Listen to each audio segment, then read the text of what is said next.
I sent my parents to jail.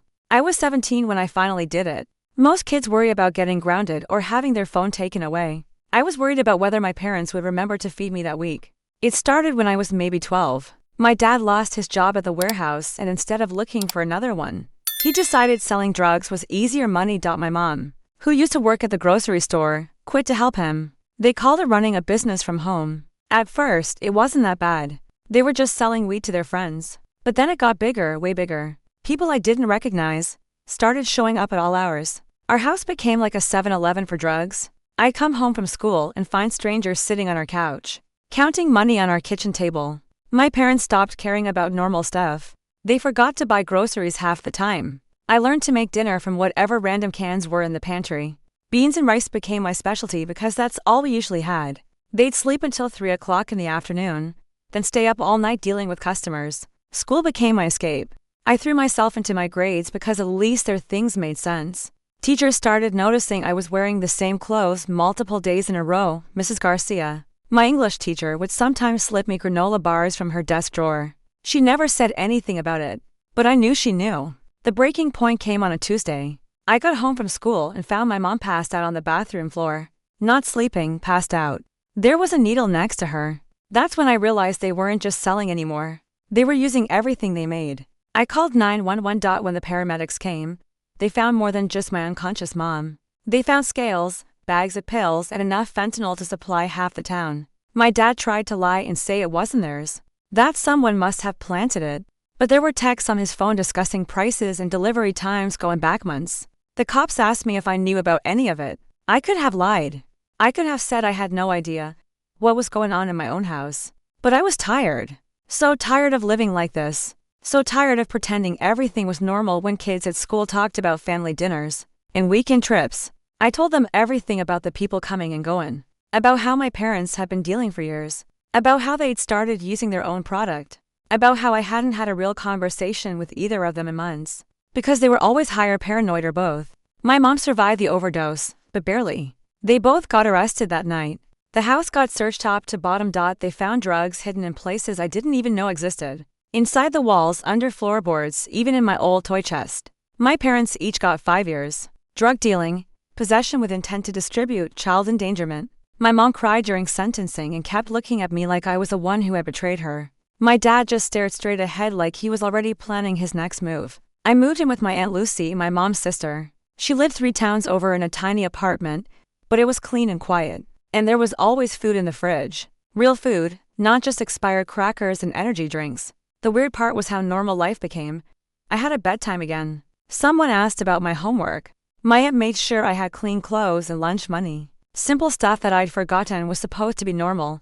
But even with all the good changes, the guilt followed me everywhere. I'd lie in bed at my aunt's place staring at the ceiling, replaying the moment the cops led my parents out in handcuffs. Part of me kept wondering if I could have done something earlier, something that would have stopped them from sinking so deep. Aunt Lucy tried to reassure me whenever she noticed me zoning out. She'd say things like, "You didn't put them in jail. They put themselves there."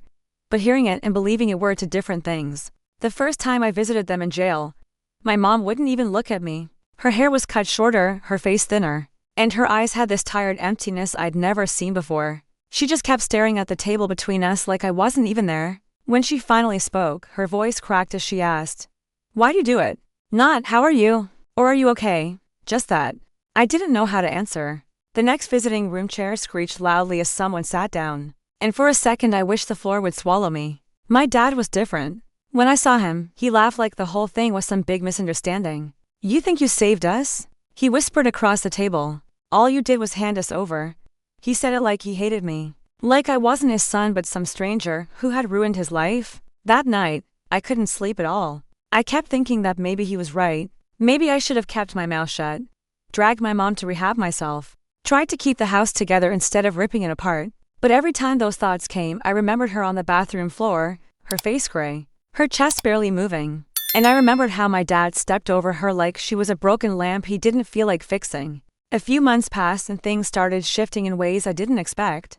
I joined the basketball team because my guidance counselor said it would keep me grounded. I wasn't great at it, but I liked the routine. It gave me something to show up for besides school. Aunt Lucy came to every game, even when I barely played. She cheered like I was a star player. Slowly, I realized she wasn't trying to replace my parents. She was just giving me something they never did: consistency. One afternoon after practice, my coach pulled me aside and asked if I ever thought about college. The question stunned me. College had never felt like an option. When you spend half your childhood making sure the stove isn't left on, and keeping strangers from walking into your room, you don't really plan ahead. I shrugged and said I didn't know. He told me I had potential if I worked hard. That night, I sat at the little kitchen table in my aunt's apartment and stared at a stack of brochures Lucy had brought home. She'd circled financial aid information and written notes like, "We can figure this out together." Together. That word hit me harder than anything my parents ever said. Months turned into a year. I started therapy, which felt weird at first. Like talking to a stranger was going to magically fix everything. But it helped. I learned that what happened wasn't normal. And it wasn't my fault. I learned that taking care of yourself isn't selfish. My parents wrote me letters from prison. My mom's letters were shaky and full of apologies, sometimes almost unreadable. She talked about rehab meetings they were forcing her to attend, and how she was trying to get her head clear. My dad wrote shorter letters. Colder ones. He blamed the cops, the system, his bad luck, anything except himself. I kept every letter in a showbox under my bed. I didn't know why. Maybe because throwing them away felt like admitting I didn't want them back in my life, and I wasn't ready to make that choice yet. On my 18th birthday, I got a call from the prison. It was my mom. Her voice was softer this time, almost like the mom I remembered from before everything went bad. She said she was proud of me. She said she understood why I told the truth. For the first time, I didn't feel that punch of guilt in my chest. I didn't feel like the villain in my family's story. After the call, my aunt made me a small cake. She stuck a single candle in it and told me to make a wish. I didn't wish for my parents to get out early or for things to go back to how they were. I wished for a future that didn't scare me. I wished for peace, something I didn't even realize I'd been missing my whole life. Later that night, I sat by my bedroom window and watched the streetlights blur in the cold air. For the first time in years, I felt like the world was bigger than my past. And maybe, just maybe, I had a place in it. Story to my brother who runs a hotel in Hawaii called me and asked, "Where's your wife?" I replied, "She's on a business trip in New York." He responded, "No. She's at my hotel in Hawaii with another man, and she's using your ATM card." With my brother's help, I made a revenge plan. The next day, my wife called me in panic. Chapter 1. The call that changed everything. It was nearly midnight when my phone buzzed. I was half asleep, tangled in sheets, still believing my wife, Claire, was 3 time zones away on a week-long business trip in New York. She had left 3 days ago, kissed me goodbye at the airport, and texted me that evening. "Meetings are intense. Miss you already." So, when I saw my brother Daniel's name on the screen, I figured it was a mistake. He ran a boutique luxury resort in Maui, 5-star clientele, constant stress. Calls at this hour were rare. I answered groggy. "Danny," his voice was sharp, direct. "Hey, I didn't mean to wake you. But I have to ask, where's Claire?" I blinked. "What?" "She's in New York, business conference." "Why?" He was quiet for half a second, then, "No, man, she's not." I sat up. "What are you talking about?" "She checked into my hotel 3 hours ago," he said slowly. "Under her real name. She's here in Hawaii with some guy. They booked the Ocean View suite with your ATM card." My entire body went cold. "What does the guy look like?" I asked, heart pounding. "Tall, muscular, beard." He signed in as Eric Monroe. "Does that name mean anything?" I gritted my teeth. Oh, it meant something. All right. Eric was one of Claire's co-workers. She'd mentioned him in passing. Funny guy, great at sales, married supposedly. She told me she was going to be in back-to-back meetings all week, I muttered, already throwing off the sheets. "She's been sending me pictures of hotel lobbies, restaurants, cocktails." Daniel sighed. "You're not the first guy she's fooled. But this time, you've got me. If you want proof, I can help you." My hands were shaking, but my voice was clear. "Good, because I don't want to confront her." "What do you want?" I paused, then whispered, "I want to destroy her." And that's how the plan began. Chapter 2. Silent evidence. I barely slept that night. After I ended the call with Daniel, I sat in the living room for hours staring at the dark screen of the TV, while memories of Claire unraveled in my mind like threads coming loose. The late nights, the sudden emergency trips, the new lingerie she claimed was part of a personal empowerment phase, the guilt tripping every time I asked about Eric. I wanted to scream, but I didn't. I couldn't. If this was going to work, I needed to stay quiet, strategic, ruthless. By 6 a.m., Daniel had already emailed me 3 high-resolution photos. Claire at the hotel bar laughing over a mojito. Claire walking hand in hand with Eric near the infinity pool. Claire kissing him just outside the elevator. The same one she and I used during our honeymoon stay at Daniel's hotel 5 years ago. The betrayal stung worse than a knife, but it also hardened something inside me. Daniel called again. This time with a plan. I've checked her charges, he said. Room service, spa appointments, shopping trips. She's racked up over $2,000 already, all on your ATM card. Want me to cut her off? No, I replied slowly. Let her keep spending. The more she uses it, the more evidence we have. Daniel exhaled. Got it, what's next? I stood by the window, staring out at the still street below. I need you to send me a full itemized report of everything. Receipts, timestamps, photos, the works. Then tomorrow, I'll call the bank and freeze the card. Daniel chuckled. Brutal. She'll be trapped in paradise with no money and a fake lover. And I added, make sure you upgrade their room. Upgrade, yes, move them to the presidential suite. Tell them it's complimentary, part of a promotion. I want her to feel like a queen for one more night. Daniel laughed again, this time with admiration. Damn, you're serious about this. Dead serious. And after that, I'll send her the real gift. The real gift? You'll see, I said coldly. By this time tomorrow, she'll be begging to come home. Chapter 3. Panic in Paradise. The next morning, I made the call. Hi, this is Jonathan Wells. I'd like to freeze my ATM card. Yes, the one ending in 9408, lost or stolen? Let's go with stolen. I didn't need to lie. Emotionally, financially. It had been robbed from me the moment Claire checked into that suite in Hawaii. Under the illusion of a business trip, the bank confirmed the card was deactivated. No further charges could be made. All transactions from the past 3 days were automatically flagged for review. By noon, Daniel texted me. She just tried to pay for poolside drinks, declined. She's freaking out. I could picture it vividly. Claire, sun had tilted, frozen smile as the waiter quietly told her the card didn't work, probably laughing it off, assuming it was a glitch. Until the front desk confirmed all cards linked to the account were frozen. An hour later, another message from Daniel. She's at the front desk right now.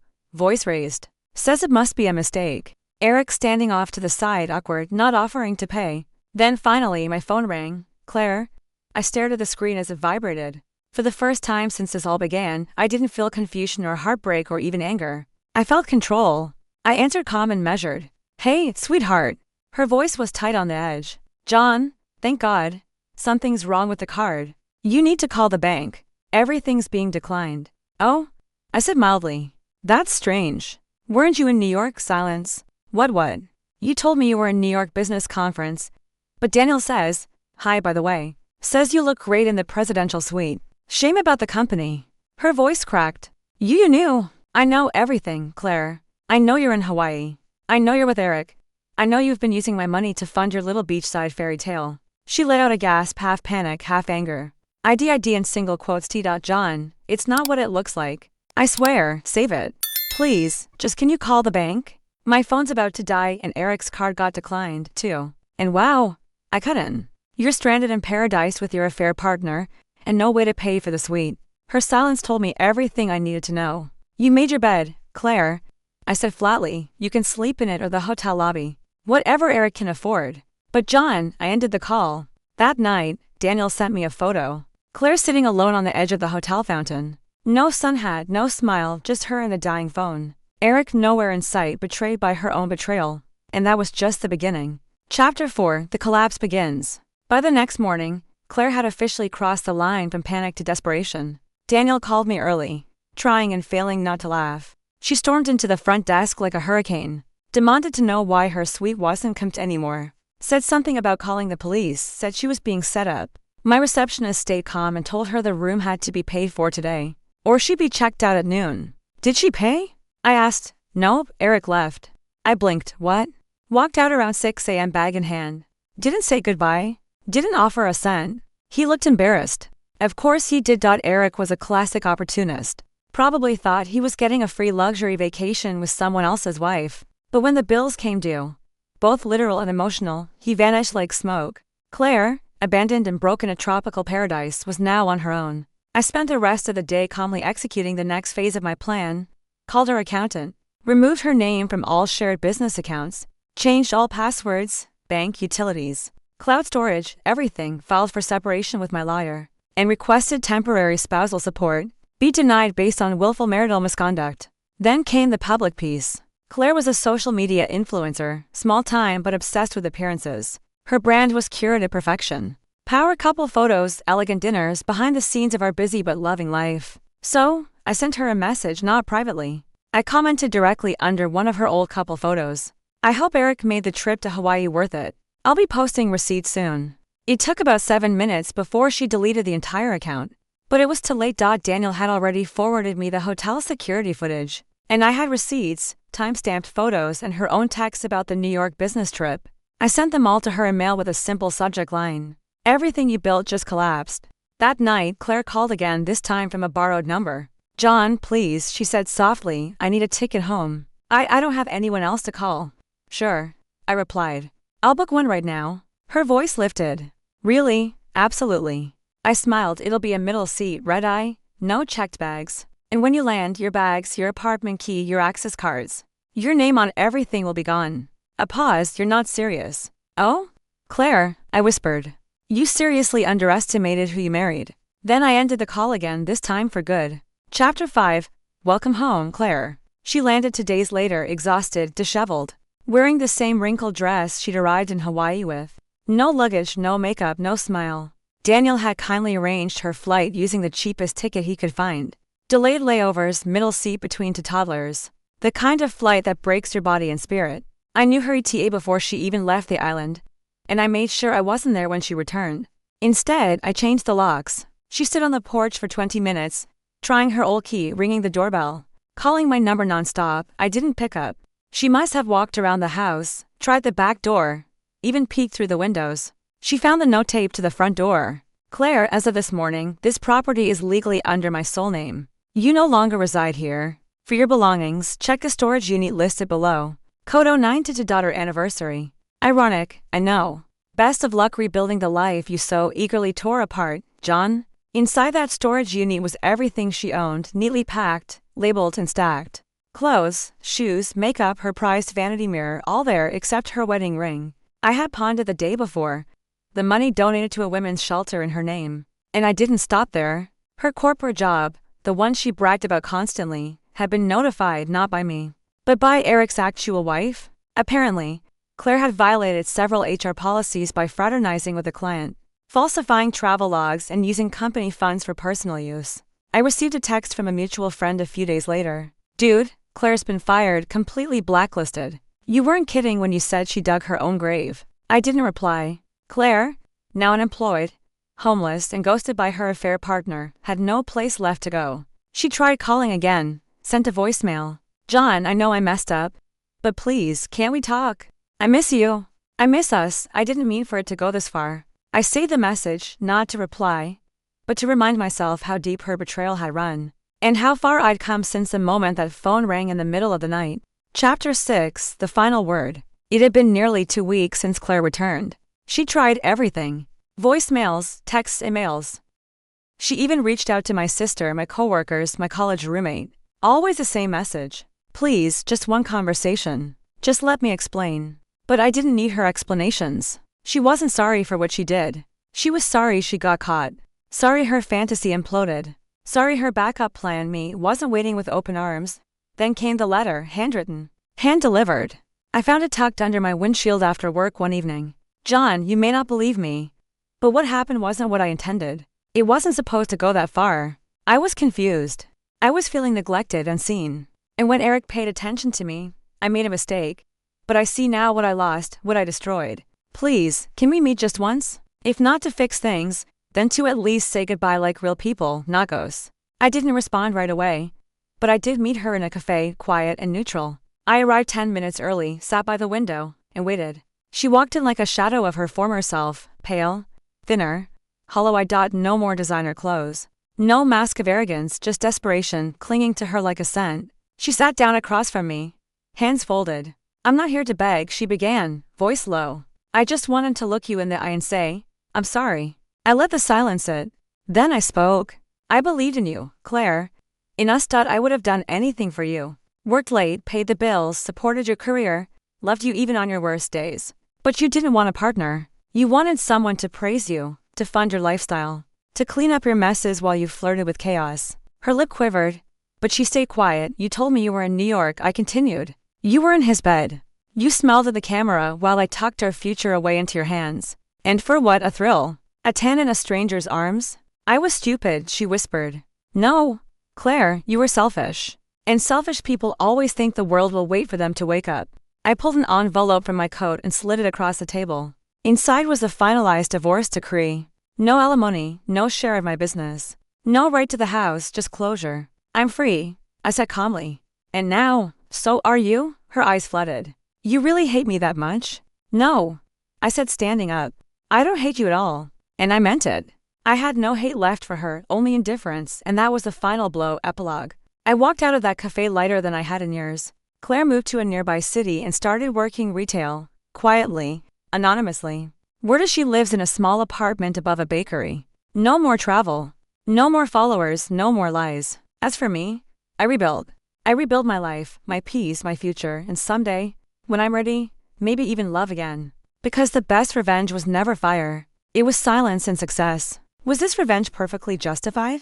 Tell us what you would have done in the comments below. Like the story, share it with someone who needs this energy. And subscribe to Revenge Exposed for more jaw-dropping tales of betrayal and justice, because here, every lie has its reckoning, and every betrayal finds its shadow. Stay sharp, stay strong, and stay tuned.